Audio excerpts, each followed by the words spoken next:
Hi, I'm Justin Boyd. I'm a hero of Godolkin, maybe? I'm Kate's right arm. I'm Tristan Jones. And we are the Watchers in the Basement. Welcome to the Watchers in the Basement. We are here today to discuss Season 1, Episode 8 of the Amazon Prime series, Gen V, the season finale of Gen V, episode titled Guardians of Godolkin. And let's not waste any time. Let's get right to our thoughts on the episode. Brittany, I'm going to you first. What did you think of the season finale of Gen V? That was a fantastic season finale. I've mentioned to you earlier, Justin, that I think I got a little spoiled to some of the, behind the scenes sort of ordeal with this finale. And it still didn't disappoint me or anything like that because the cameo of someone that is very well known in the boys is here in this finale. That was cool. Saw it happening. Didn't foresee what he was going to do. And by he, I'm referring to Homelander. Spoilers, people, in case you haven't tuned into our pods before, we do have spoilers. So yeah, seeing Homelander was cool. I remember seeing something on Twitter saying the actor that plays Homelander wasn't acting because, man, he makes you feel all types of things. So that was cool. I absolutely love the fact that this is going to hand off to the season premiere of The Boys. The story is going to continue from what I've read. Supposedly, when The Boys premieres, it's going to take place just a couple of days after the events of Godolkin. So I'm here for it. Really great episode. I do have a couple of things that just didn't work with me, or I wasn't okay with, but we'll get to that when we get to that. So Frank, I'm gonna toss it to you. What did you think of this finale? I wish it was longer. It didn't seem that long. I think that the runtime was like 38 minutes. For finales, knowing Amazon's not gonna be on for a while, so I will give me an hour, man. Give me an hour of this toxic, high octane ride, man. Um, I love. I love the cameo, of course. Even the cameo, you don't know the sheer presence of Homelander is just it's so you don't know what he's gonna do, and so you're on the edge of your seat the whole fucking time. Even for the 30 seconds he was on camera. Um, this show is giving me like a combination of like X-Men Dark Phoenix saga. Like Kate's remind me more of Dark Phoenix the more I look at it. Like, in comic books, Charles Xavier and Magneto was X-Men at the time, and like they go to Jean Grey's house and they trying to bring in this powerful mutant while Charles Xavier's trying to control her and like has her in psychosis. A part of her in psychosis is kind of the same thing with Kate, and I think she's becoming more of a central character in this series because you're starting to see how powerful she is. Like she had the whole like soup academy under the woods under the school like on attack just by her command. She has a weapon in Sam that she's using, as a bazooka. Like her power is it's so much like Jean Grey when it comes to like this Dark Phoenix split personality that she has and this anger towards the humankind.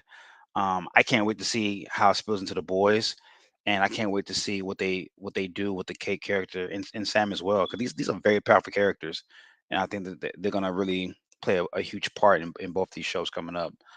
Speaking of season two of Gen V and season four of the boys, so I love that. I just wish it was longer. Agreed. I loved it. Wish it was longer. That shit was wild. That was like multiple people sent me like Instagram messages with the same like posts, like, "Hey, that shit is wild," like verbatim. And that shit was pretty wild. I loved it. The thing I loved most about it was, our titular character Marie, again, like tapping into like the inner sanctums of her powers and like really understanding what she can do. Man, like between her and Kate and Sam, like you have three of the most, I think, the most powerful suits in the entire world, in that entire universe. So like I love how they kind of did like a very quick flashback to her going back to what Victoria Newman was trying to show her and teach her about these powers, and like that it came in clutch. But like when we really think about this finale, we're really thinking about the last 15 minutes of it, which were fucking amazing. You know, after Kate frees the suits from the woods, the finale like takes a complete jump, like 2 steps up, 2 levels. It was just a really wild finale. We talked about it last week.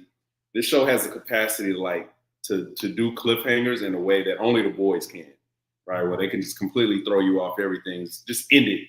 Like, hey, somebody got shot in the head. Okay, see you next week. You know, like this, like we don't. Now we'll get to like the progression of the episode, but like what happens at the very end, we don't know how that happened. We don't know how they're supposed to get out of this situation, who all is involved.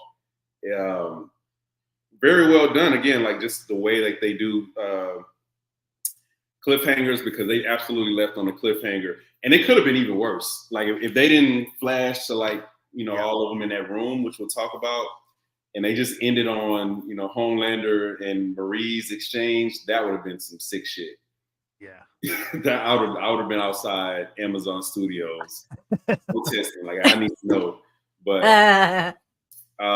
it was absolutely, it kept me on the edge of my seat. I wish it was longer, of course, but I also think that when you have certain plot lines that are kind of straightforward, you know, to where that particular plot line was going, I didn't need an hour long, you know, if you're just going to end it on a cliffhanger. But I mean, for selfish reasons, we wanted that to be longer just to keep that action going.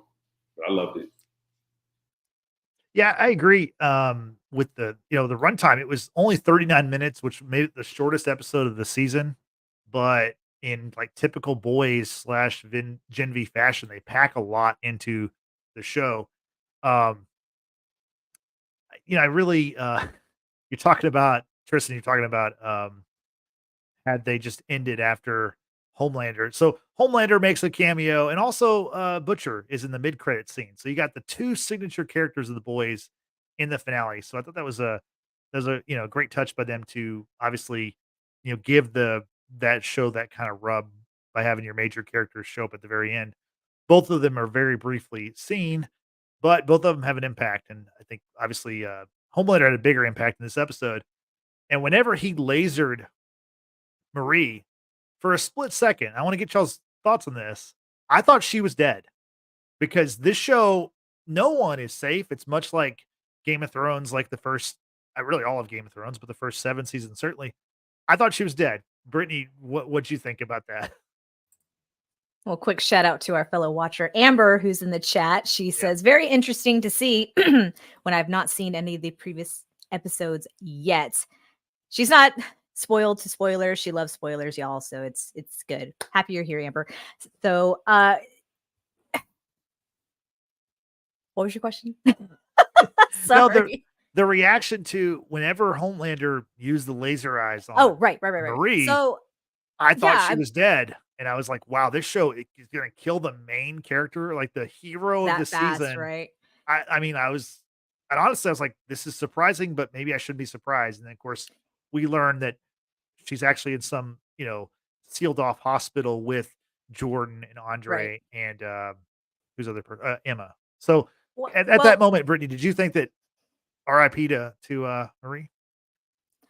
I think I was more shocked than anything because as we've learned from Game of Thrones, that unless you've seen someone die on screen with your own 2 eyes, no one's dead. Let's just be real. So of course it cuts to black. It goes next to like Vought, where Homelander is watching that Cameron Coleman, who's like a big, Vought news anchor person, who's reporting on the massacre at Godolkin University, and the 4 that were involved are our heroes, Marie, Emma, Andre, and Jordan, and the Guardians of Godolkin, the new Guardians of Godolkin that are Sam and Cate, have saved the day. And you see like this expression on Homelander's face, like, that's what I want to see, right? So the idea that, yes, Justin, I was surprised to see him do that to Marie, like laser her. Not entirely surprised, but this is where I have a slight issue. One of my slight issues, where he lands, talks to Marie as if like, she's beneath him, and he's like, "What kind of animal are you?" And she's like, "What?" He's like, do you like attacking your own kind?" And then proceeds to attack his own kind. Like, you dummy. Does irony not like fall on you by any means necessary? It's so stupid to me. But that's just Homelander, right? He's going to intimidate the hell out of you. And just the less than 1 minute screen time or speaking time that he had, he intimidates the hell out of you, right? So to see that cutaway to the news report, he smiles, and then it cuts to Marie waking up with the rest of the gang. I thought maybe she was like in a dreamlike state more than anything, not so much maybe a prisoner in what I assume is somewhere inside Vought, just because we've seen that before with Starlight when she was in a holding cell of some kind. So yeah, I wonder what the game is. I mean, for Homelander to like ill fellow soups at a soup university probably is a bad look for my guy, right? So All people are recording, by the way. all people are recording, right? Exactly, right? He's already having to face, or supposedly will face, trial for killing that one Starlight fan, right? So wouldn't be a good look for our dude Homelander. So I'm pretty sure this is just going to be like a PR cover up. In the meanwhile, our suit friends are probably going to be the next subjects of the woods. Just a theory. Okay. Or Interesting theory. maybe they'll just be tortured. I don't know. Who knows? Who knows? We'll see. Okay. Frank, what did you think about? Did you think Marie was a goner when Homelander got her with the laser eyes? Not even close. No, Nope. I didn't think so. Only because what this show has been doing over the course of this season, they've been unveiling nuggets of like Marie's power, and you saw it in the finale when she saved everybody in the helicopter, and for the first time you saw her kind of like not only manipulate blood, but like I think it was like 6, 7 bodies that she just derived blood from, and to save the group in the helicopter. To me, that was telling me and showing me that, look, there's more to come with this character. We're just scratching the surface, and it wouldn't have made sense to show that leveling up of her discovering another level of her power, only to like take out the game in the finale. Even with the vice president elect or vice president candidate, when that conversation they had in episode, I want to say it was episode 6, of like what she can do. I don't think you have that conversation only to take her out 2 episodes later. I think you have that conversation with her to like showcase, hey, this Marie character is going to be a primetime player for seasons on end from here on out.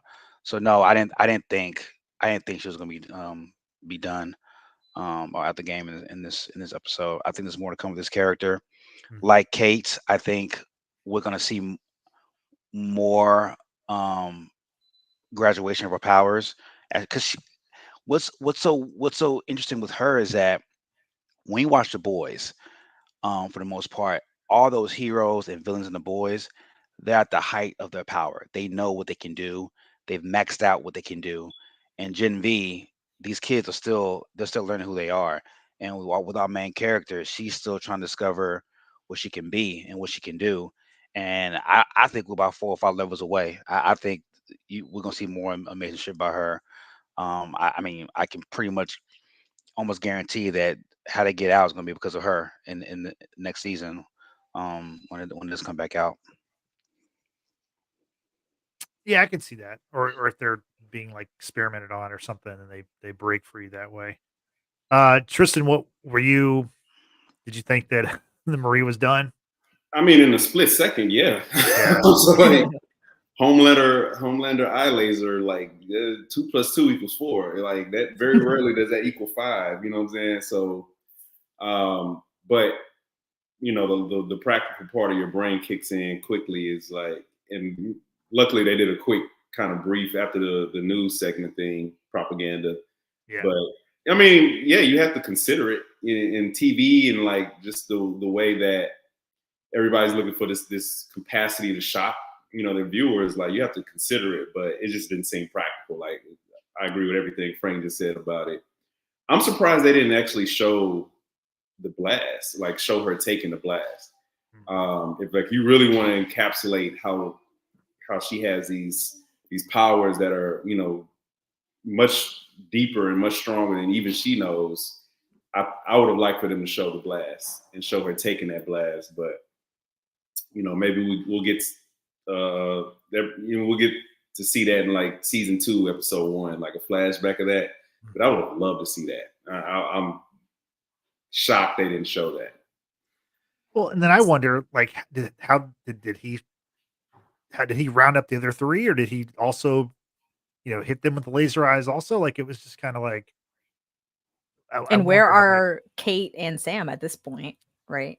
Where are they? So I have a question I want to pose to everyone, kind of piggybacking off something Frank had said about how Marie's powers are obviously, we're scratching the surface. She's developing her skills a lot more and seeing that she can use them for good, right? So before Homelander showed up, Cate was coming after Jordan, right? Cate was going to touch Jordan. Who knows what she would have asked Jordan to do or whatever. But Marie, I kind of interpreted it as Marie like panicked when she extended her hand and blew off Cate's arm, because to me it seemed very reminiscent of when Marie accidentally killed her parents, right? Like in a moment of panic, she can't really control her powers, right? She just knows something bad's about to happen right in front of her. So my question, and whoever wants to answer first, my question is, with her blowing off Cate's arm, how far are we away from her blowing off people's heads? I think I'll jump in. I think it's close, and I think it's also a matter of want to. I don't think she has the malicious intentions with her powers. That like she's only using them for good. We haven't seen her, use them for any type of selfish gain, any type of malicious intent. But man, once they get deep into it, like, and these wars start jumping off where it's literally life or death, like you said, like the panic move she did for Jordan was like, yeah, Cate's super dangerous and Jordan is her friend. Like, and that emotion caused her to like act really quickly. Like, just imagine her with like time to like process what she wants to do with these powers to like the fullest extent. She's gonna be a monster, a beast, like in the best way. Justin, Frank, y'all want to add to that or have any other thoughts? I can talk. Other thoughts. I think we see it, not anytime soon. I think, to add on what you're saying, I think we will see head popping off, but I think in only in regards of like protecting her loved ones, like her sister, if she shows up next season, if something happens to Jordan, or the the main other 3 of the Guardians of the Ghost, Guardians of Godolkin, like push come to shove, because like everybody has a breaking point. Even, and I think a lot of times in these shows and movies with the protagonist, that's the human element, right? Like everybody has a weak point, and when something or somebody's being threatened that you care about, a lot of times that side comes out. And I think with the show creating that connection between what's her name, the vice president candidate, Victoria Newman. The show creating this vortex between Marie and Victoria Newman, how similar their powers are. I don't think they put that there for no reason. I think I think we could see a situation where we have Marie as a centralized moral compass person, but a singular event happens and you see Victoria Newman type behaviors. Um, and but the writing has to be on point, and I think it's going to be incremental steps to like it getting to that point. This war that happened on campus. This is like, to me, that's just the scratch of the surface. It's gonna get shit worse come season two of Gen V. Like, and another thing I wonder too, because we haven't really seen it. How is the public perception now of Soups? Because like I know Homelander killing that the old buddy in the finale of The Boys. We haven't seen too much of like human reaction. I mean, the human like response to what he did. And now with this wood shit of if all these kids coming out killing humans, is it like a is it beyond PR fixing for Vought? Is it one of those things where the human race in general is gonna want Soups just out of here? Because like Homelander was the gold standard, right? When it comes to superheroes, he was the Captain America. Now that they see that side, and now with what happened in the woods, I want to see what the human element, the human response of like just society in this moment of how they feel about Soups. Don't forget Stormfront too. Like Stormfront Exactly. went out and like but I wonder how many people are going to find out. Like, did the PR, did the cover up, is it that effective that you don't even find out about the humans who got killed at Godolkin?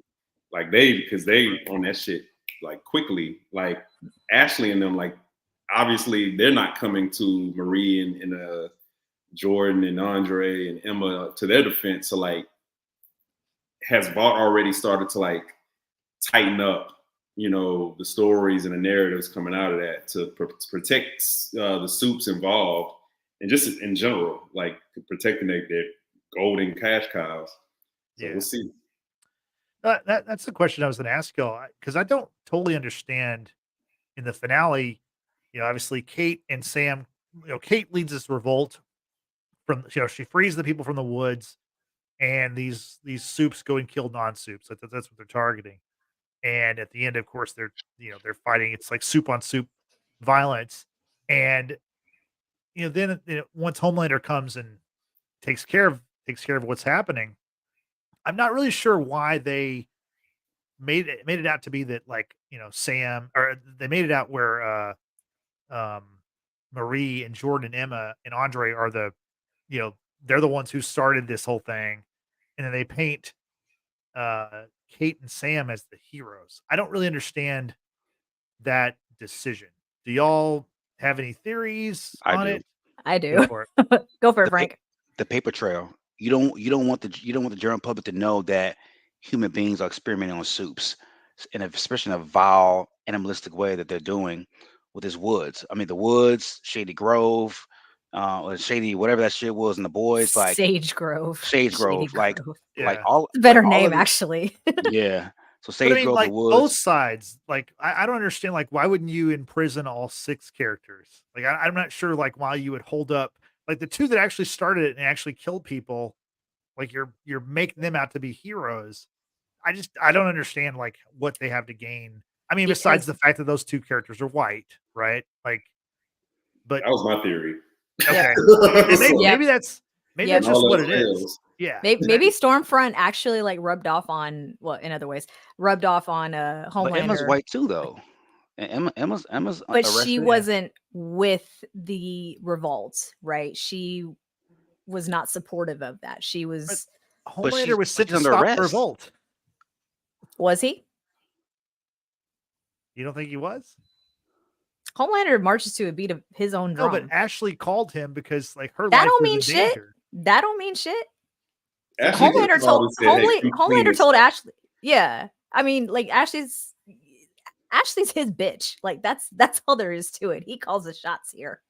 He's gonna do whatever he Right. wants. Okay.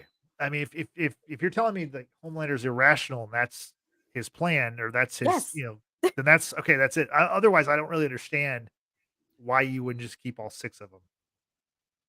Because to keep everything hushed hush, I mean, I don't think Cate and Sam are going to come out publicly and say this is what they were, what Vought and them were doing No, they're with just going to kids in kill the woods. people. Yeah, they're gonna ascend to the 7, I'm gonna guess, or at least one of them will. And you're gonna keep them happy and you're gonna keep them quiet, and that's it. Whereas Jordan, Andre, Marie, and Emma, they're gonna speak out against what was happening at Godolkin. And then plus, Cade and Sam they were killing humans, so they didn't. Yeah. So like with Vault's in the business of protecting and weaponizing superheroes and soups. So Cade and Sam aren't against the Vault narrative per se. The other 4, they're trying to bring down Godolkin, Vault, and everything involved. Everybody. So those 4 are a threat, and because they Mhm. know with those 4, everything else is gonna pop. Is gonna come to the light. The woods, all the experimenting with the soups. Even dating back to the boys. So those 4 are a bigger threat than the other 2 that release all the soups from the woods. But does Vought know that the 4 know all that stuff? Because You don't think Sam and Cate would have spilled? Well, I mean, we didn't see it. Like what I'm saying, I'm just going off what we've seen on the show. You know what I'm saying? Like to me, I really don't understand. It doesn't make a lot of sense. Well, I'm guessing with Andre being locked up, presumably at Vought, his dad's not long for this world either. Polarity, I mean, aside from his own medical emergencies and such, because he too knew about the woods and was, complicit and all that stuff.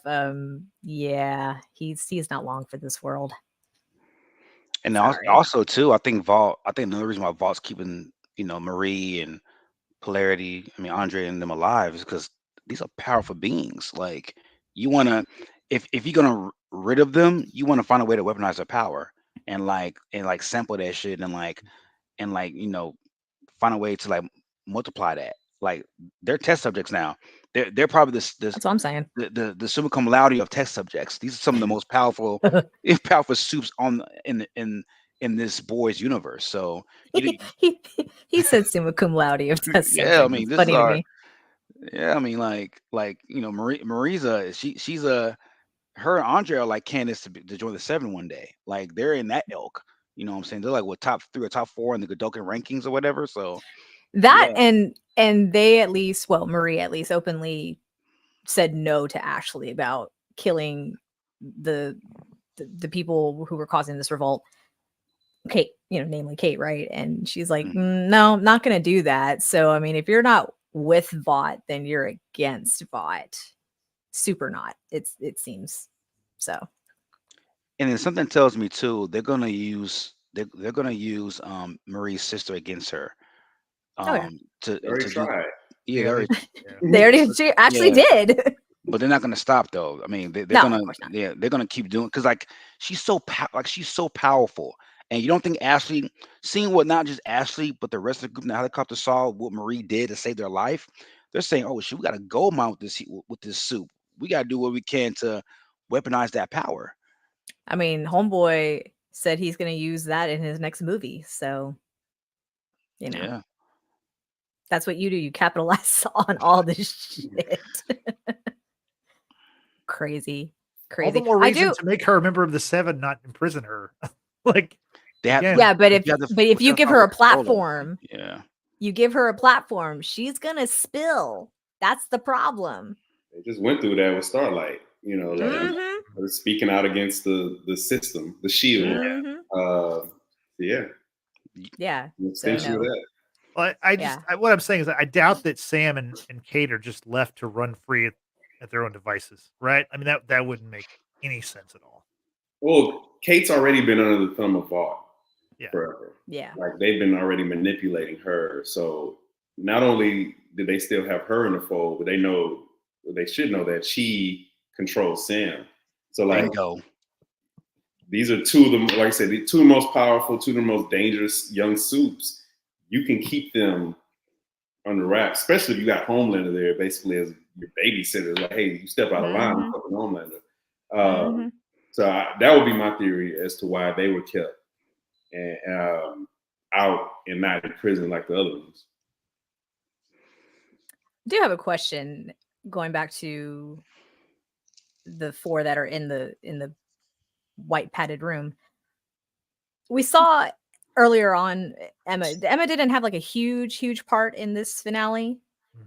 but something different happened to her with regards to her powers, right? She's looking for Sam, and this is the other thing I didn't like about Sam in general, how quickly he flipped and how quickly he flipped his views on being like, not so much being a suit, but like on Emma. Yeah, he flipped it on her, like gaslighting her, basically saying like, you come and save me. I didn't ask you to, and you say Sam do this, and Sam don't kill people, and Sam this, and I understand their idea of normal are two very different schools of thought, right? Sam was tortured. He is who he is based on what has happened to him in so many instances. But we also understand the norm of not killing people, right? And so the way that he spoke to her and how she, was trying to reason with him, and I appreciate her like having to raise her voice.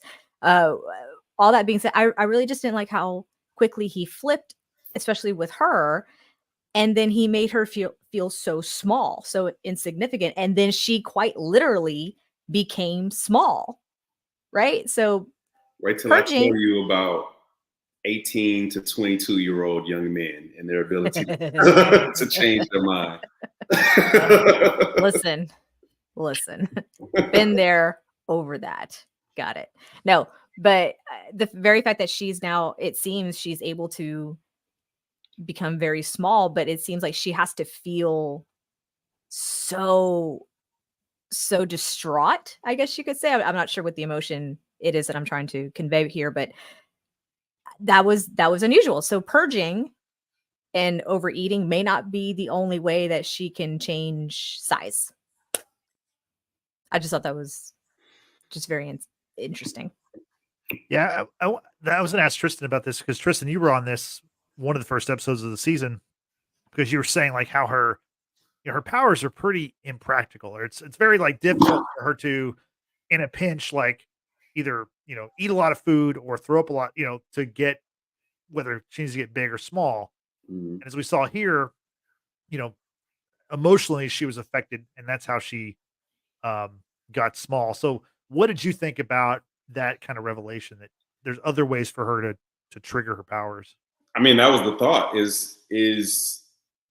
Um, I'm, I'm glad. I guess it happened in the finale, but like we have to in season 2, we have to explore like the alternative ways that she is able to like get bigger, get smaller. Um, since we now know that emotions play some type of part of it, I want to know what is the most convenient way for her to enlarge herself or to shrink herself, without having to consume something, without having to depend on, ambiguous feelings. Like, what is the most convenient and quick way? Because you can't be a superhero if, there's this long drawn out process, like peeling shrimp or some shit. Like you gotta do it X, Y, and Z in order to get bigger and get small. But I think again, this show is not just about like how these super enhanced individuals interact with each other, interact with the world, but it's like how do they interact with themselves and these powers. And what we found is that almost none of them fully know the full extent of their powers, their abilities, or the restrictions on those abilities. And for the most part, they're all finding them out in real time. Like maybe Cate knew more about her powers than other people. I'm sure Andre has a good handle on what his powers are from his father, but like everybody else is kind of just finding out, right? Maybe not Jordan, but like it also depends a lot on privilege. Marie is the newest one. Like she hasn't had like the formal training in her powers. She's been a Godolkin, it seems like, for 4 weeks or some shit. Emma has been mostly restricted from these things by her mother and been basically told that in order to like utilize her power, she has to eat a lot or throw up a lot. So like for us as viewers, we're finding out about their powers as we go week to week.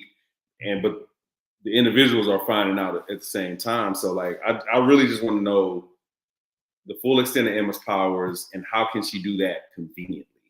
We haven't seen that yet. I haven't seen one single convenient way that she's able to use these powers. I think the most convenient thing is going to involve Pym particles, like a super suit, like an Ant-Man super suit. But that's a different IP, so I don't think that'll happen. Yeah, I felt really bad for her this episode. It's, she's such a good person. Like, she cares, and she genuinely cares about Sam and wants to help him, and he just completely just threw her away, if you will. And it's so sad, because at that point when he was talking to her, I thought maybe it was under Kate's influence, right? To like just push away everyone that you care about, sort of situation. And no, that was him. That was him. And even though he was having like the visions of Luke, who was trying to reason with him and what have you, Sam was just like, no, I'm gonna do this, and Kate, I need you to make me not feel anything. Basically, I just need to like go, and not have any second guesses. Crazy. Really bothered me how fast he flipped. But to Tristan's point, young men, dumbasses. Yeah, I think the thing that like hurt her the most is he said that that she's just someone who wants to be liked or needs to be liked, and that she wasn't a hero, because he always called her a hero, and that seemed to really bring on the tears. So maybe she just has to have Sam around her and make her feel bad, and then that's how she can conveniently Wow. maybe like he could just send her a really bad voicemail or text message, and she can just read it or listen to it.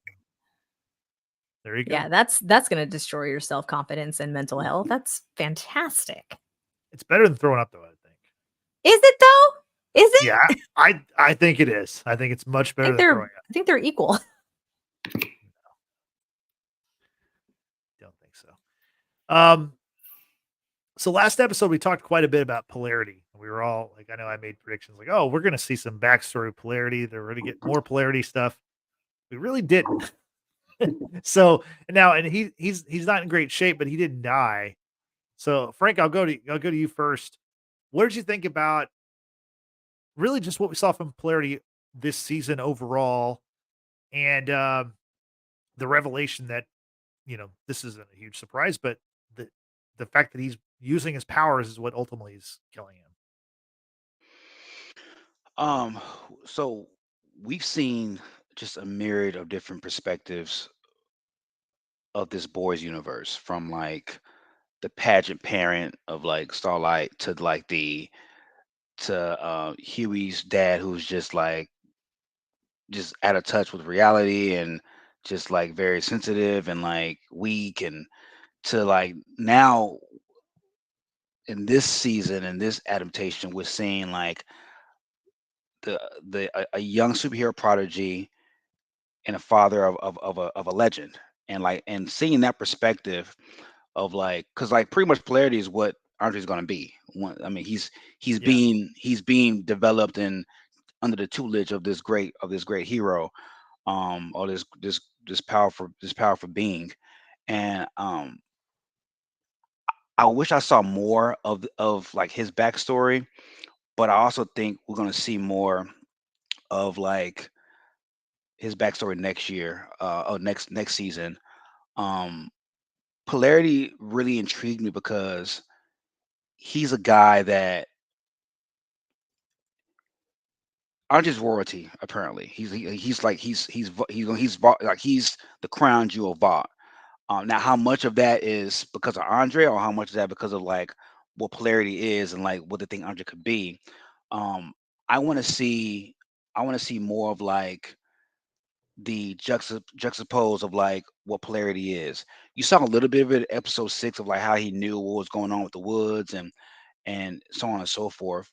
But I want to see now that his son is in peril, is in danger, of what he's going to do. I know I know last time we saw he's in the hospital fighting for his life, but I can see a scenario where he uses the last bit of his life to sacrifice and save his son. um how he does it, I don't know, but I do want to see more of a backstory of like how he got to where he is, and I want to see more of like what he's gonna do to save his son, because he's all about the image. He's all about like, this is what you can be. You can be you can carry this polarity moniker further than I can, and all of this. But I want to see like, how's that way? How does this way compare to like what I can do to save my son, and like fuck all the expectations of what not only myself have for my son, but what Vaught has. So the potential of this storyline excites me. I just need to see more. I wish I would have saw more before the aneurysms and all of that. Also, I want to see too is like, is this gonna like make Andre more hesitant to use his powers? Like he now knows that this is possibly hereditary now. I might be driving myself mad, and having aneurysms, and losing grips of my own power. And who am I gonna put people at risk? People, especially my loved ones.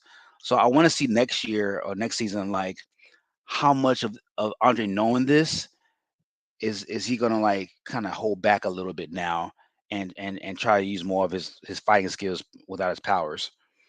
I don't know if that answers your question, but I was just kind of Yeah, like just no, wondering all of that. no, that was good. Tristan, we talked a lot about polarity last episode, and like I said, we made predictions, and none of them really came true. And I know it's tough to make predictions with this show, and I don't think we're not exactly batting 1,000. But do you have any predictions for polarity next season? Do you think he'll have much of a role, or do you think this was kind of like their way of like, he's passing the mantle on to his son? And like, again, he didn't die, but do you see a future for polarity on this show? I don't. I do, but not as polarity. I think more. I think we see more of his role as a guy on the inside who is either manipulating things in Vaught's favor, or is kind of redeeming, I guess, the betrayal that Andre feels towards him. To like Frank said, do something to save his son as kind of like maybe his final act, because like, I agree with Brittany, like he's not long for this boys universe. And I think oftentimes like we'll get introduced to a character this kind of late in the game, relative to the whole universe, as like a vehicle to expand somebody else's narrative. Like polarity was put here for us to know more about Andre, right? Where Andre's future is going to be, what he can be as a hero, just as a man, how he feels about the school, all these things. Like all these things are really through polarity's perspective, through his eyes, or through the lens of polarity. With polarity pretty much sidelined permanently, like his only role is that as a father, right? And like he can't swoop in and save him without causing irreparable damage or further irreparable damage to himself. So I think so. This season was all about Andre kind of finding out who he was, what he values, how much skin he's willing to put into the game to like make the change that he wants to have. I think the next season is going to be about how far is he willing to risk reputation, status, ambition, his own health, in order to like ascribe and live out those values that he cares about so much. He can't do that really without polarity there as like a guiding force, or as a juxtaposition of what he doesn't want to be. So I think polarity's role more so is going to be as father figure. And yeah, I can see him giving his life at the end, for his son. For what cause, we don't know. That's what I really want to find out. And that really depends on Andre. How far is Andre willing to go into this to where polarity has to step in and use the last 10% of his battery on him? That we have to find out. But like polarity has to be involved in some type of way. And then I just, for him to be such an OG, like legendary figure, like I don't really know much shit about him. I know he's been talked about in the boys universe before, but like not to the point where we understand. Like I know more about translucent than I knew like polarity, right? And so we have to find out more about him, but only because to fully understand Andre, we have to know more about Polarity because they're the same person. You know, they're the same powers. He's the heir apparent to that suit. We need to know more about Polarity to understand that suit and understand Andre as a superhero. Which is interesting too, because they talk about his legend, but like he was never part of the seven and No. any other major teams that we know of. Because I know, I mean, what's his name was the first African American that got indoctrinated into the A-Train. seven. Yeah, A-Train. A-Train. So he's a legend, but like, what level of a legend are we talking about here? Like a He was a legend. movie star also. Oh, okay. Yeah. Yeah. And we know now after Andre spoke with the doctor, Andre exhibits the same little tics, little the things that might be telling of the powers are having some sort of impact on your physical health. The actual tick itself, the kind of twitching of the finger when he was using his powers to try to get that metal baton or the what do you call it? Taser stick. I don't know what you call it.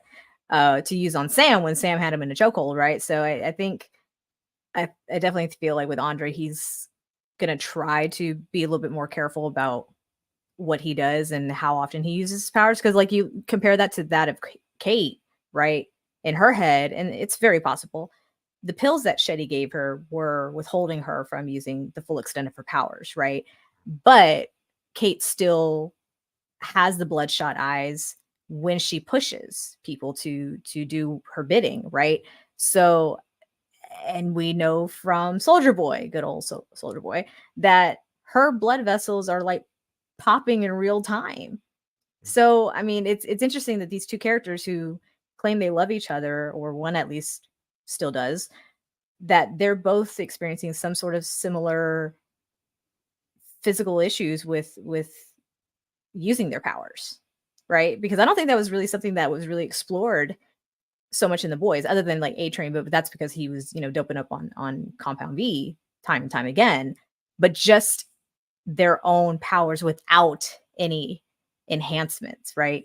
It's just really interesting to see this so far, and for young adults, for that matter. Yeah, it seems like with the powers, all of it comes from Compound V. I think this is much like a college, person who's college as you're maturing and you're growing or whatever. There's growing pains involved with the powers. And I think once you get to be like 25 or 30 or whatever, when you're kind of the prime of your life, then maybe you have, full command of your powers and they don't have that negative impact on your life. Because you're right, we haven't really seen that much in the boys except for A-Train. So but in this show, literally every character we see that. Well, not every character, but most of the characters we see the the good and bad of having the power of these powers. So Except Jordan, I maybe. think that's just the larger thing that both the boys and Gen V are trying to push towards, that like this over reliance on substance. Like, yes, it can lead to like supernatural things, super things, but there's a downside to all of it. Like even just using a little bit of it, especially Butcher. Especially when you're like abusing it, Yes. for selfish reasons. Like you have to be careful about what you put into your body. Like that's just kind of like the meta commentary overall. Just like what you put in is going to have an effect. I would argue that more soups than we give credit have demonstrated the downside. Maybe like their powers are not physically hurting them or killing them, but it might be hurting other people at the same time. Starlight had to deal with the fact that her powers made her much stronger than Huey, and that she had to deal with the insecurity that he, felt. Like all these things, it's going to affect you in some type of way, I guess is the larger point. These powers will affect you or those around you in some type of way that will make your own quality of life or quality of relationships decline. Yeah. For sure. There's a trade-off, it seems, whether it's now or later. You're going to have to deal with it at some point. So you mentioned Butcher there. So we got a mid-credit scene from Butcher, very brief scene, but I think it kind of obviously, it'll lead to season 4 of The Boys. But I wonder. I mean, I wonder a lot of things about the show, but I want specifically, I wonder, like, Butcher is like, I think he's like in the woods. Is that where we're like Mhm. kind of made to believe that he's like Yeah, looking over the ruins of the woods?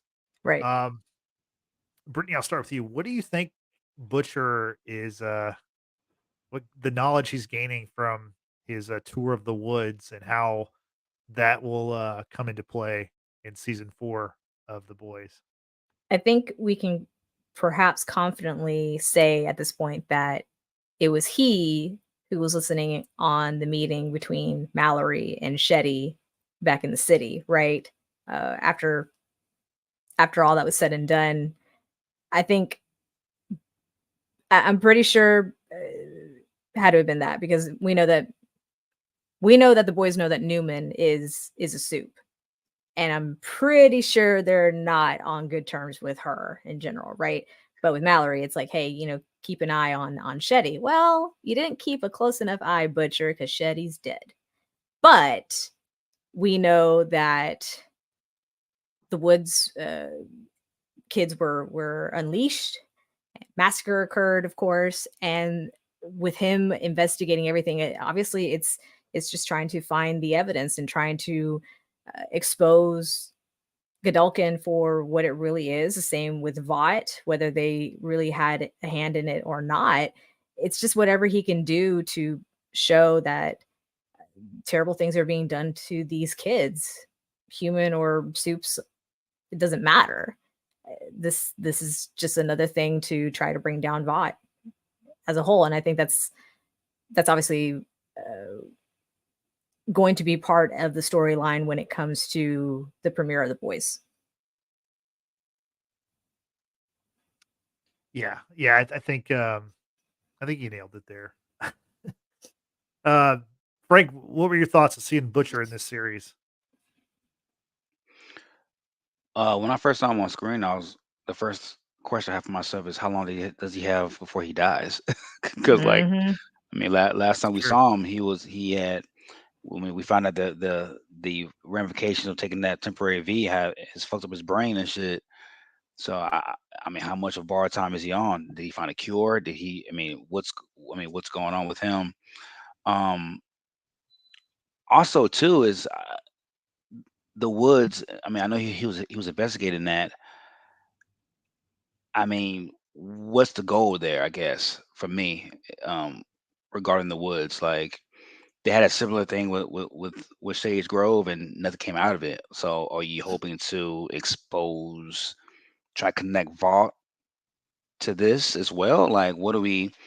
Are you trying to add? Are you trying to bring evidence to Congress when Homelander goes to trial? Like, what? I guess what is the goal here? So that's my question regarding the Butcher appearance in the finale.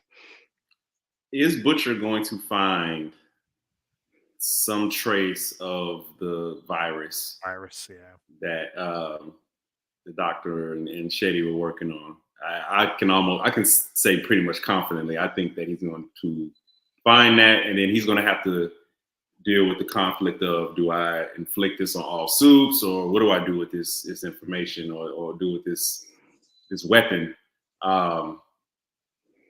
That's my biggest prediction. Like, otherwise, what other point is there for him to be there? Yeah. Like, there's no soups there, right? Like, I'm pretty sure they clean house from the woods, so that's what I think. Yeah, I Yeah, just wonder. Yeah, go ahead, Brittany. I was just gonna say that poses a really interesting idea because the fact that Annie or Starlight has given up being part of the Seven. Obviously, I don't know. I guess you could say either she's working with the boys or not. But if Butcher had any plans to do something with that virus and potentially even expose her, that's going to cause a lot of problems between Butcher and Huey, right? I mean, I don't think obviously Starlight in itself, but yeah. I don't think he would do that, only because like what happened in the finale of Starlight fighting against Homelander and Soldier Boy. Like the battle lines are drawn. Like they know they know Starlight is on their side, and given like I guess the evolution of Huey and Butcher's relationship, Butcher sees Huey as his little brother that passed away, and I don't think he'll vehemently do anything to directly hurt Huey at this point. I'm not saying he won't do any fucked up shit to like Soups in general, but I think Starlight at this point is untouched. But I think that's the conflict. It's like Butcher's hatred for Soups is so high. Mm-hmm. It's like Shetty. Like Mm-hmm. it's kind of like a mirror image. Like her, because of what she experienced, what she had to go through at the hands of Soups, like that hatred is so high that it's affecting like your morality, like your rationality. So yeah, I don't think he would set out to hurt Starlight, but if she's collateral damage and like his overall mission of getting rid of Soups, so be it. so be like I'm not saying he would. Like I think maybe ultimately he says, you know what, no, like it's not worth it. But I definitely think it's something that he thinks about, and I definitely think it's something he truly considers. Whether he does it or not depends on a lot of other factors. But and maybe even though Huey knows the repercussions that Butcher's facing with having to take Temp V so many times, I feel like Huey has. This isn't going to be like the last time that he'll take Compound V. I mean, he'll somehow. I'm sorry? To my Butcher or Huey? Huey. Huey? Yeah, Huey. So again, if Butcher were to get any sort of anything about from the or of the virus and try to expose it to the Soups, could potentially risk Huey as well if Huey continues taking V by any means. Yeah. I think when I forgot the Soup's name, the guy that put him in the dream last season, and he had to relive losing his brother. I think that fortified, like, yeah, I'm an asshole, but I'm not gonna do anything to jeopardize Huey and Huey's loved ones, including Starlight.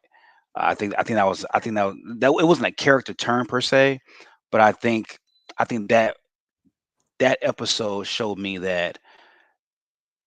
And also when he knocked Huey out, I mean, it was very insensical, but in his way, he was like, I'm not gonna let you destroy yourself and your future. I'd rather knock your ass out and me kill myself in the process fighting these Soups than for you to be collateral damage. And I think Starlight represents that too for Huey. I don't now season 2 Butcher, I think so. But I think what he went through with reliving that shit with his brother, I don't think he'll do that to Huey.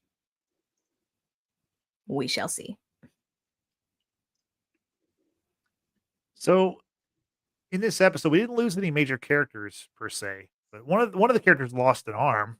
Cate lost her arm. So R.I.P. to her arm, but also there's some other R.I.P.s. We had one of the guards, Bob, just getting brutally. Not Greg, yeah, Bob getting punched, through the helmet by Sam. Definitely had a brain injury of some sort. We had another guard. Was that brains that Sam pulled out, or just I'm guessing that's what that was. Yeah, other goodness. I think so. Yeah. Gross. We also had another guard that Cate told the guard to eat his hands, and he started eating his hands. So that's probably not a good look for that guy. The social media guy, social media Jeff, who in one of the more surprising parts of the episode, turns out he was like I guess he was like an undercover agent or guard at Godolkin. Did y'all understand that? Because all of a sudden he's like, my cover's been blown, and then he killed one of the Soups. He put something, like, it looked like he put like a coin or something in their mouth, and then he turned up like a detonator. The ultrasonic whistle thing, and blew their head up. And then of course Cate came back and made him kill himself on a live stream. But I think the whistle was used to slow down the Soup. And then he placed that tablet inside the mouth, and then he pushed a button on that remote to make its head go boom. Obviously, he was aware of what was going on in the basement of Godolkin, right? So whether he was just like some sort of guard, but just like out in the open, if you will, and to make sure that the students stayed away from that area, I don't know. the very fact that Cate was able to find him, make him do the very thing to himself, pop the tablet in his mouth, and she's doing this all while live streaming. And homegirl over here, who we still don't know what her powers are. I don't even remember her name at the moment, but Justine, the one that Justine. Yeah. Her and Yeah. her long-tailed friend. Yeah. Harper or whatever. You gotta have the best powers on planet Earth, man, because I ain't seen shit. I mean, she just like realigned face. her jaw after she got punched out by Jordan. But yeah, she's over here freaking out because of the social media guy. Now, whether it's because it is social media or maybe she is aware of maybe what's happening with the woods, or I don't know. I'm reaching. No, she was freaking out because they lost Wi-Fi. And she's like, no, but she was no. She was freaking out first when she was watching the live stream. And she's like, Harper, are you watching this? So seeing like a social media person about to kill themselves on live stream, I think that's what she was freaking out for. But then yes, eventually when the lockdown happened, they lost Wi-Fi. She's like, no one's gonna know if we're dead or not.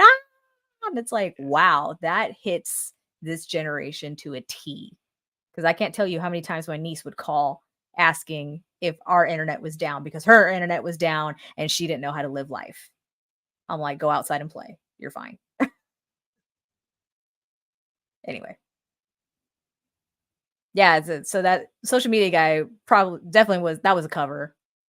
He was kind of an asshole or just really annoying. I was just like, okay, you died. That was just, big deal. That was to me, it was almost like out of place. Like, I don't know that we needed I mean, it's fine killing the guy. I don't mind killing the guy, but like, wow. It just like, it was like, wow, like, so he's like undercover. It just, I don't know. I think that speaks to the fact that at a school full with soups who could be volatile at any moment, like that you need somebody who can like really quickly kind of blend in. Yeah. And then kind of neutralize that. Like I said, was it needed? Probably not, but I think it does kind of illustrate the gravity of just having like that many superhuman individuals on one place. And like, these are young people, they do stupid shit, or they could just jump bad at any moment. So like, yeah, he should, probably check his peripheral vision next time, because I don't see how Cate is just sneaking up on everybody. People like, okay, yeah. Goodness.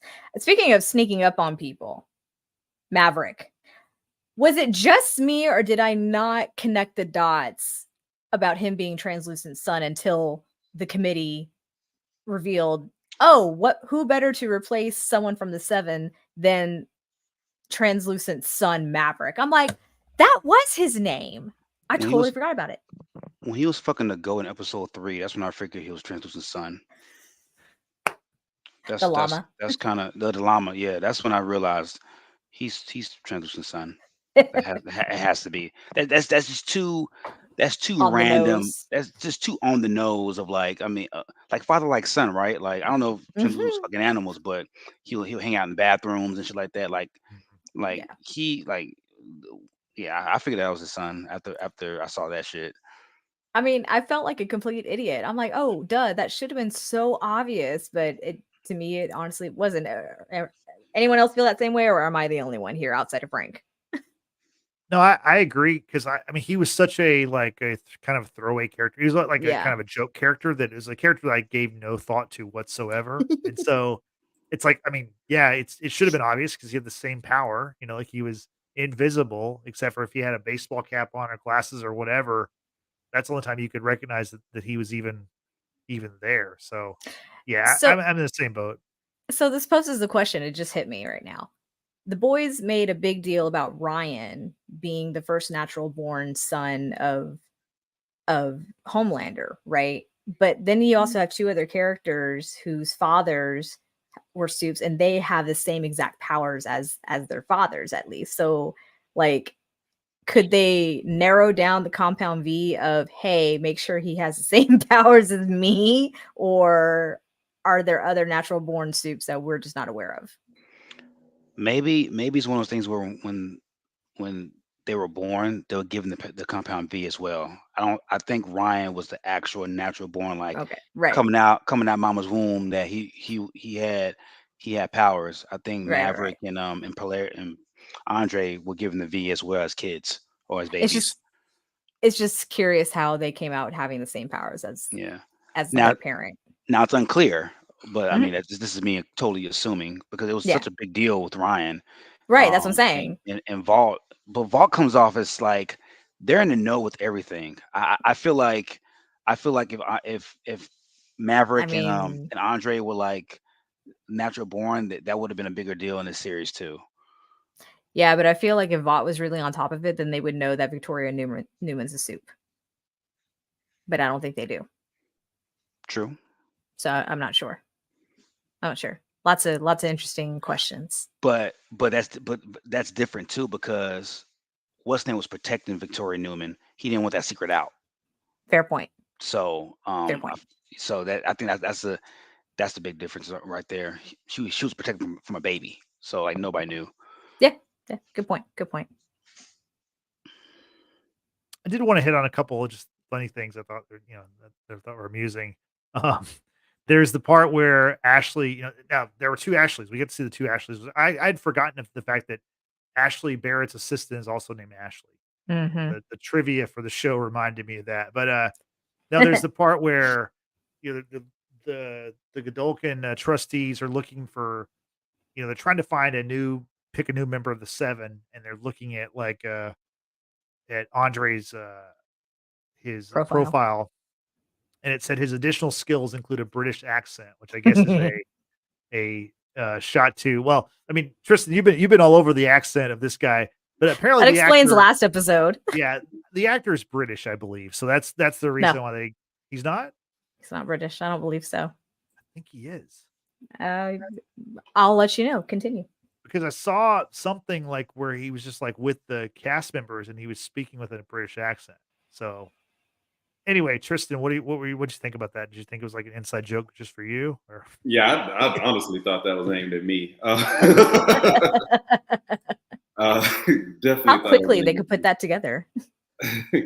But no, I just thought it was funny. Like clearly, because again, if I can hear the different accents, everybody else can hear it. Like this 100%. has to be something that people talk about. Yeah, he's from LA. Yeah, he's from LA. But no, let me finish. It could very be he's British. An Andrew Garfield sort of situation where Andrew Garfield was born in California, but he was raised in England. So very little is offered about Chance Perdomo. So Chance Perdomo is British American. Yeah, American-born British actor, and he's known for roles in BBC shows. So okay, very well. There we go. So that there we go. Settled the case. We put it together. Yeah. Nice. Gold stars for everyone. Yeah. Another kind of little funny moment was when Cate and Sam are freeing the kids from the woods, and Cate asked the question to one of the characters, and she's like, "When's the last time you saw sunlight?" And he's like, "Is Gangnam Style still a thing?" I thought that was oh man, because I'd forgotten about long. Gangnam Style. So, yeah, Gangnam Style came out. Let me think. What, back in 2012? 12, yeah. Maybe, yeah. 13. My son used to love it. I just thought it was a really funny reference. Like again, I don't know that I would have thought of that ever again in my life, but they did. It's a long time too. I mean, that just tells you how long the guy's been experimented on, well over 10 years. So it's like, wow. And he's a college age kid potentially, or that's what it seemed like. So hey, he was polite though. He was polite. He's going up to people, excuse me. Rufus is being a dick as usual. Excuse me, are you a soup? Yeah, asshole. Okay. Goes to the woman. Excuse me, are you a soup? No, I'm an adjunct professor, marketing. Okay, I'm a fry your ass. Yeah. Man, that was tough. One of the more cringy moments of this episode was when I love Rihanna. She's like my goddess when it comes to just music and just society, and like Rufus in one line kind of just ruined it for me. Like him trying to like lip sync Desperado. I was like, that shit was so cringy, dog. I was on the rewatch. I fast forwarded through that part because it was just very, very cringy for me. Fair. Yeah. Fair. And It's like like he was just like, oh, I have to listen to it all over again. God. he was doing a reaction video. Come on, a live reaction. First time listening or first time watching. My last question for y'all. I guess I'll go to Tristan first. So we obviously know there's going to be a season 2 of this show, Gen V. We know that Gen V season 1 feeds into season 4 of The Boys, and it seems like the characters from this show are going to at least be referenced, maybe cameo here and there in season 4 of The Boys. But my question for you for season 2 of Gen V, are we gonna get a new cast? Are we I mean, is Godolkin still a thing? What happens with God U? Is it just gonna be a continuation of these characters and their plight in the world? Tristan, what do you think happens for season 2? I think Godolkin is gone. I think Yeah. that's done.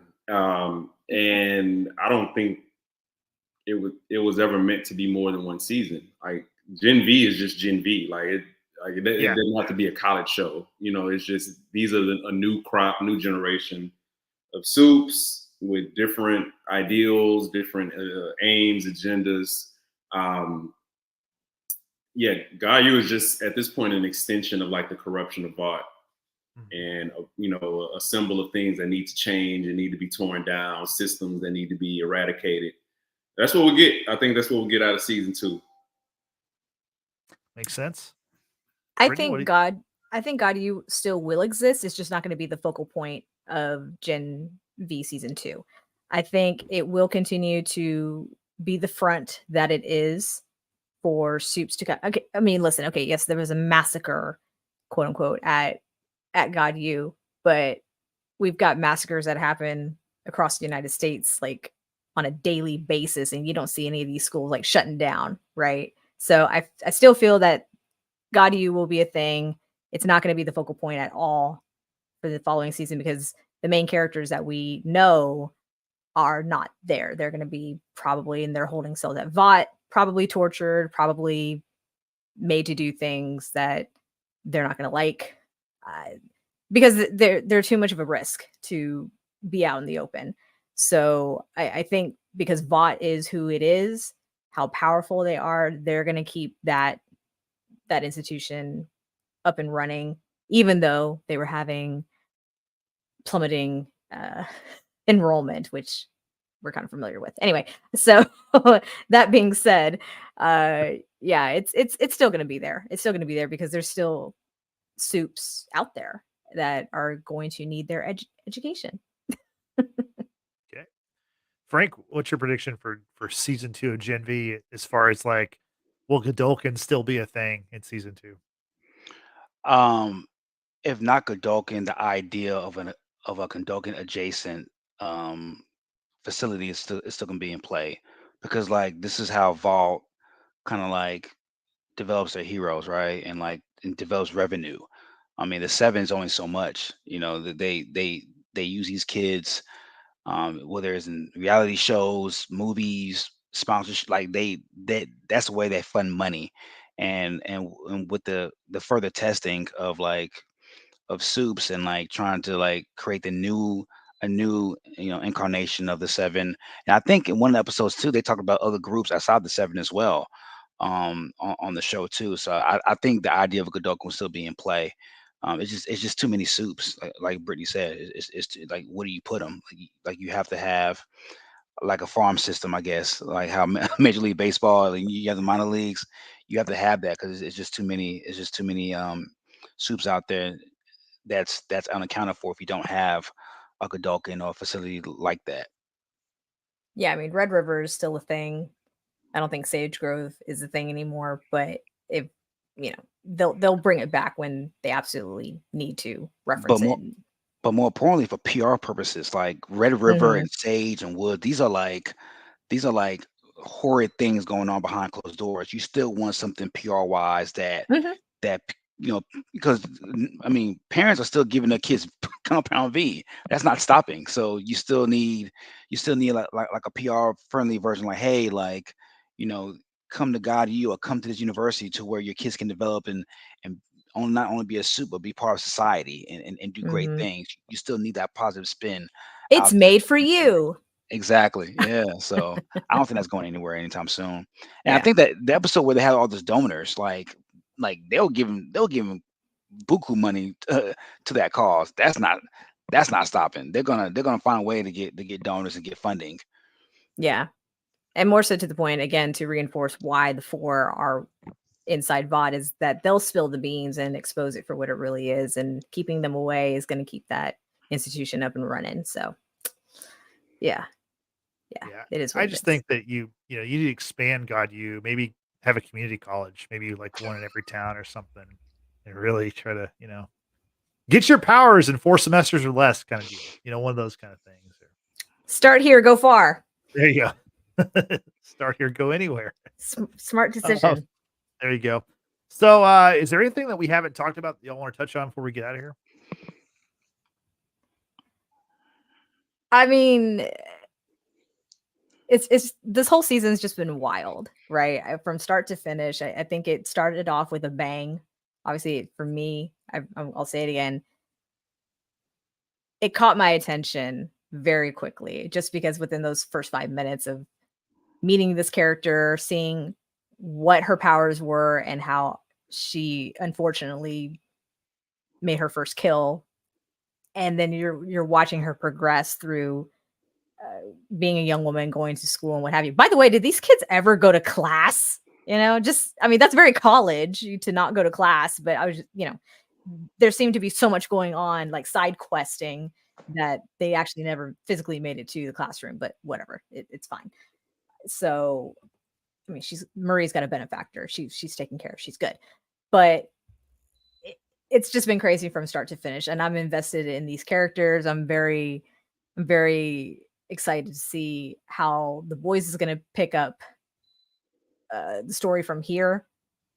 Great idea on the creator's part to do the spin-off show that's going to feed into the main show, and so you're forced to become very familiar with both shows and all the characters. It's a wild ride. That's all I got to say, and I'm here for it, enjoying every freaking minute of it. Frank, any final thoughts on season 1 of Gen V? Fucking love it. Give me more. Very succinct. Tristan, I'll give you the last word. What's your final thoughts on this show as we move away?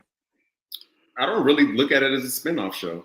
I think it's a necessary show, because if we're led to believe that Compound V is this widespread thing being given to kids across the nation, like it doesn't just stop with these people that we know from the big show. Like, it's everywhere. So I think it makes sense to like explore that phenomenon and how it, impacts young people. You know what I'm saying? So I just think this is a extension, and it's a necessary one. And yeah, man, it's a must watch every week. Like, I'm waiting to get that notification that it that it drops on Amazon Prime. Like, it is absolutely must see television. Excellent show, excellent season.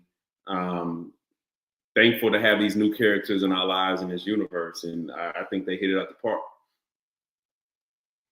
Yeah, no, I agree. I think it was they gave us an infusion of some new characters, and I mean a show in The Boys that really wasn't like stale by any means. The Boys is an exciting show. I feel like they've had 24 episodes, and they're 24 for 24 in my mind. But to now give us additional characters with this kind of sideshow, which is going to obviously lead into The Boys, just very well done. And yeah, I can't wait till we get more of this. And I think season 4 of The Boys will drop at some point in 2024, which I believe maybe it's next summer. Okay, next summer. And then that means that we'll get season 2 of Gen V in 2025. Not sure, but Fingers crossed. yeah, this is Well, a high quality. Well, for Cate, it's just one fingers crossed. There you go. Wow. Low blow. Low blow. Wonder if she'll get like an artificial arm or something, like like Nebula. Yeah. Well, or she gets just like Bucky's arm. Bucky's arm. That's what I meant to say. Yeah. That would be kind of cool. Damn. Yeah. Yikes. Some kind of robotic arm or something. Yeah. It's a hook. It's a claw. She won't be able to use her powers through it, though. I highly doubt that, but That is true. That is true. Good point. just cut off both arms. Just There you go. stop her. That could have been the time that Marie blows up somebody's head. That would have been maybe the moment to do that. But She hasn't she's a tapped hero. into that power yet, so we'll see. Yeah, we'll see. We Lot shall to see. look forward to with this show, and I can't wait till we get to see more. But until then, we hope you enjoyed watching our reviews of the show. And now you know what we think about this season of Gen V. We want to know what you think about it. And Brittany, how can people tell us? Go rewatch all of our episodes. Just do it. Go rewatch Gen V. Go rewatch all of our pod reviews and leave us a comment on every single one of those episodes. I know in the previous pod that we did, we had a very interesting prediction from a viewer, and we appreciate you taking the time to share with us. So yeah, like we appreciate everyone joining in the live stream, which is fun. Like shout out to Amber once again who joined. And if you're watching the replay, leave a comment down below. And don't forget to subscribe and hit that notification bell. That way you know the next time we will be live streaming. And for this week, Justin and I will return with Amber and maybe George, not sure, to discuss the latest episode from Loki season 2. So tune in for that on Wednesday. But you can also follow us on Facebook, Twitter, Instagram, and Threads at Watchers Basement. Be sure to follow us on all those platforms, as well as use the hashtag Watchers Basement to help grow our audience. Send us articles, memes, things that you want us to check out. We'll be sure to do so. And lastly, video podcasting is not your thing. We've got you covered with audio podcasts, usually available the next day after the video podcasts that are available on Apple Podcasts and Spotify. Be sure to follow us. Give us a 5-star rating. Thank you, Brittany. I appreciate it. So for Brittany and Tristan and Frank, I'm Justin saying thanks for watching. Thanks for listening. We will see you next time. Have a good rest of your day. Bye-bye. Laser eyes, laser eyes, laser.